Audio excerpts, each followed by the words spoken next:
Okay, so there are two kinds of development questions. How do we get it, the growth that we want? And how the hell can we manage the mess that it makes? And these are two very different things. I would argue that development as a political relationship since the Second World War between rich and poor countries was in the first instance a search for genuine economic growth, in the second instance a way of trying to cosmetically patch up the mess. Now there's a third notion of development which I think has become much more apparent as a result of this 200 years of population expansion, urbanization, energy growth, and so on. And this is that it becomes more and more obvious that we are in a process of making a world society in a real and palpable sense. I mean, I would go further. I would say that although globalization in some form has taken place for centuries, that the period since the Second World War has produced a kind of single social network on the planet of a kind that never existed before. And this, I would point to three recent developments for this that's accelerated this process of, if you like, globalization. One was the collapse of the Soviet Union, opening up the world as a whole to transnational capital.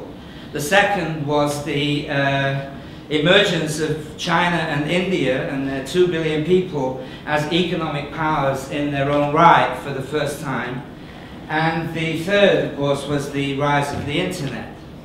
So in all these ways, I would suggest that we face quite dramatically the necessity of finding ways of organizing the world society that exists and which is now, of course, pulverized by an economic crisis that was unimaginable a year ago.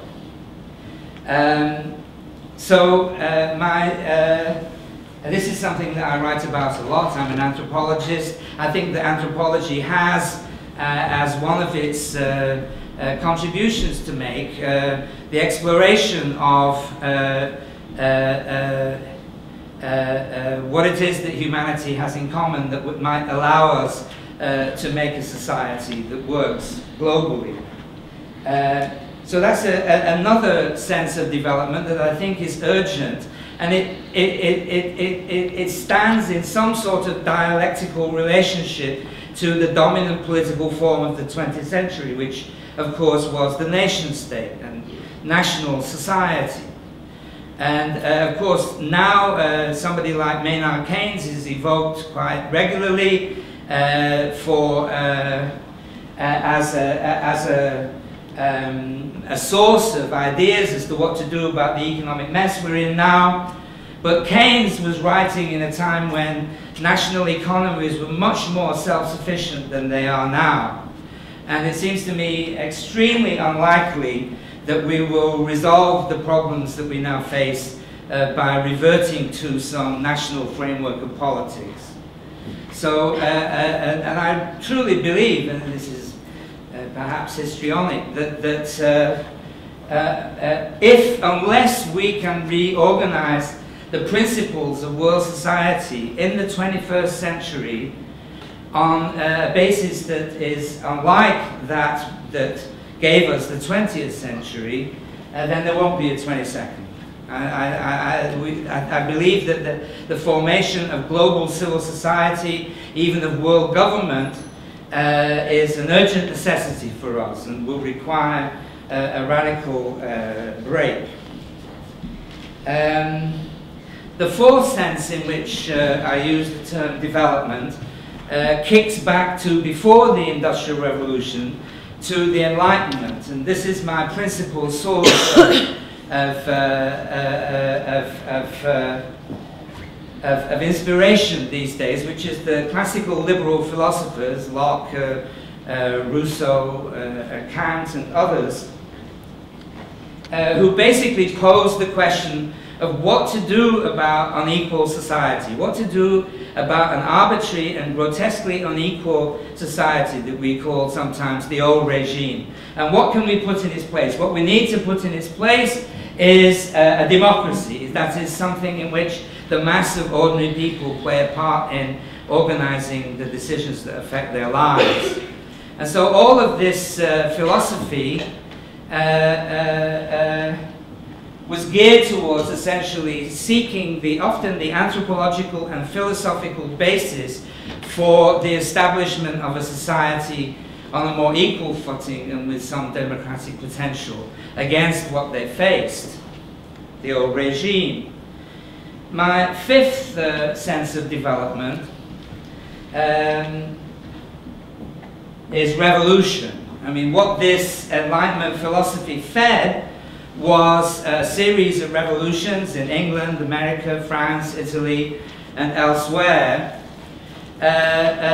which sought violently often to establish this new democracy against the unequal society in which these movements had grown up. There was also a major revolution at the same time which was forgotten for a while, the slave revolution of Haiti in the 1790s, which also had global significance. But what I want to talk about today and emphasize is, I mean, you might say, well, what did England have? What did Britain have? Well, we had an industrial revolution. But I actually believe that Britain was the center of another revolution which lasted for the best part of a century in various peaks and troughs, and which was concerned with the abolition of slavery. The abolition movement, starting in the 18th century and culminating in the second half of the 19th century, was a genuinely international movement. It was concerned with attacking inequality at its source in racial, slave-based production, mainly in the New World. And I want to, in the second part of my talk, I'll be referring to the quite surprising part that Cambridge played in the abolition movement. But in any case, we have to be aware that change of the kind, the developmental change of the kind that was launched in England and America and France and Italy, I mean, often takes a revolutionary form. And I've already said that I believe that the leading social movement of the 20th century was the anti-colonial movement, by which I mean that after the Industrial Revolution, the Western powers took their machines and used them to control the planet. By 1900, people of European descent controlled 90% of the planetary surface. And they did so largely by turning their machines and money to purposes that allowed them a quick and easy domination of the rest of the world. This was how modern world society was created. It was created by Western imperialism. It was highly unequal and it was deeply racial.